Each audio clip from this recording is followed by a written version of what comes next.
तो स्वागत है आपके इस यूट्यूब चैनल पे। तो आज हम कार्यपत्र 15 सिक्स क्लास के विज्ञान का कार्यपत्र 15 वर्कशीट 15 करने जा रहे हैं। तो इसमें जो है हम पौधों के बारे में जानेंगे। ठीक है कि पौधे किस प्रकार अपना भोजन बनाते हैं और पौधे में जो जड़ें होती है वह किस प्रकार उनमें सहायता करती है, उनको अपना भोजन बनाने में किस प्रकार जड़ें सहायता करती है। तो सबसे पहले हम देखते हैं जो पौधे की जड़ होती है वह क्या होती है, वह मिट्टी के नीचे उपस्थित होती है। पौधे की जड़ मिट्टी के अंदर उपस्थित होती है, जो कि एकदम पौधे का अंतिम भाग होता है। और अगर हम देखते हैं कि जड़ों के प्रकार, तो जड़ों के प्रकार है, जड़ों के प्रकार दो प्रकार की जड़ें होती है। एक होती है मूसल जड़ और एक होती है रेशेदार जड़। तो मूसल जड़ जो होती है ना, जो मूसल जड़ होती है वह एक ही जड़ से होकर बहुत सारी जड़ें निकलती है कुछ इस प्रकार।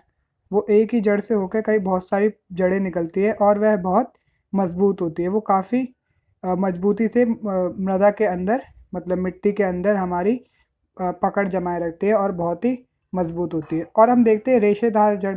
रेशेदार जड़, रेशेदार जड़ में क्या होती है, जो पौधे का मुख्य भाग होता है वो ऊपर वाला भाग जैसे कि ज़मीन है, और उसके नीचे जो जड़ होती है वो ऐसे अलग अलग होती है, किसी एक से ना निकल कर वह अलग अलग जगह से निकलती है।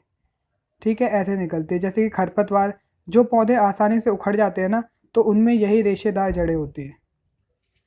तो अब हम आगे बढ़ते हैं और अब बात करते हैं, ये क्रियाकलाप दिए गए हैं, क्या घास आसानी से निकल सकती है, हाँ या नहीं। इसमें आपको अपना आंसर देना है। ठीक है, ये क्रियाकलाप है, ये आप कर लीजिएगा अपनी वर्कशीट में देख के। तो अब देखते हैं जो मूसल जड़ होती है, मूसल जड़ होती है, तो मूसल जड़ की जो पत्तियाँ होती है, जो मूसल जड़ की पत्तियाँ होती है उसमें शिरा विन्यास के बारे में पढ़ा होगा। जैसे शिरा विन्यास की जो पत्तियाँ होती है ऐसे करके, तो उसमें जो शिरा विन्यास होते हैं कुछ इस प्रकार होते हैं। ठीक है, ये मूसल जड़ में जो शिरा विन्यास होते हैं, ये चीज़ें वह कुछ इस प्रकार होते हैं। अगर हम बात करते हैं रेशेदार जड़ों की, तो रेशेदार जड़ों में जो पत्तियाँ होती है, रेशेदार जड़ों में जो पत्तियाँ होती है जैसे कि आपने देखी होगी, उसमें जो शिरा विन्यास होते हैं कुछ इस प्रकार होते हैं। इस प्रकार से पत्तियाँ होते हैं, ऐसे हल्के हल्के रेशे रेशे करके निकलते हैं। तो उसमें इस प्रकार के शिरा विन्यास होते हैं, जिसको हम कहते हैं, जिसको हम समानांतर शिरा विन्यास कहते हैं। इसको हम क्या कहते हैं, इसको कहते हैं जालिका रूपी शिरा विन्यास, जो मूसल जड़ में होता है। तो अब हम क्वेश्चन करते हैं। क्वेश्चन, जड़ों का क्या कार्य होता है। तो जड़ों का कार्य जो होता है, जड़ों का कार्य होता है वह मिट्टी से पानी और जो भी पोषक तत्व है वह पौधे के पत्तियों तक पहुंचाते हैं, पौधों के अलग अलग भागों में पहुंचाते हैं। ठीक है, तो ये जड़ों का कार्य होता है। और मूसल जड़ों और रेशेदार जड़ों में अंतर क्या होता है। तो जो मूसल जड़ें होती है, जो मूसल जड़ें होती है, ये मूसल जड़ है। जो मूसल जड़ें होती है वह एक ही मुख्य जड़ से जुड़ी हुई होती है, वो एक ही मुख्य जड़ से जुड़ी हुई होती है कुछ इस प्रकार। ठीक है, और वह काफ़ी मजबूत होती है, मजबूत होती है। ठीक है, वह काफ़ी मजबूत होती है। और अब बात करते हैं रेशेदार जड़। रेशेदार जड़ें जो होती है वह एक ही मुख्य जड़ से ना निकलकर, एक मुख्य जड़ से ना निकलकर वह अलग अलग निकलती है। ठीक है, ऐसे कुछ निकलती है, ऐसे। तो ये क्या होती है, इसकी तुलना में बहुत कमज़ोर होती है, आसानी से उखड़ जाती है। ठीक है, आसानी से उखड़ जाती है, ज़मीन में एकदम स्टेबल नहीं होती। तो अब बात करते हैं रिक्त स्थानों की पूर्ति के लिए। किसी पौधे में जड़ मिट्टी के अंदर का उपस्थित भाग होता है, अंदर उपस्थित भाग होता है, शायद से मिसप्रिंट हुआ होगा। किसी पौधे में जड़ मिट्टी के अंदर का निचला भाग होता है। ठीक है, निचला लिख दोगे आप यहाँ पे,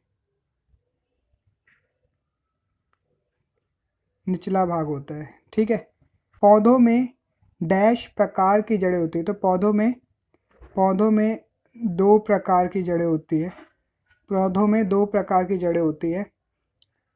जिन पौधों की पत्तियों में जालिकाएं रूपी शिरा विन्यास होता है उनमें, अभी पढ़ा था हमने, जिन पौधों में जालिकाएं रूपी शिरा विन्यास होता है उनमें मूसल जड़, मूसल जड़,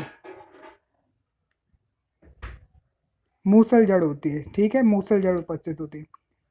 रेशेदार जड़ों वाले पौधों की पत्तियों का शिरा विन्यास डैश होता है। तो रेशेदार पौधों की जो पत्तियाँ होती है उसका शिराविन्यास जो होता है उसका समानांतर होता है, समानांतर, ठीक है, समानांतर होता है शिराविन्यास।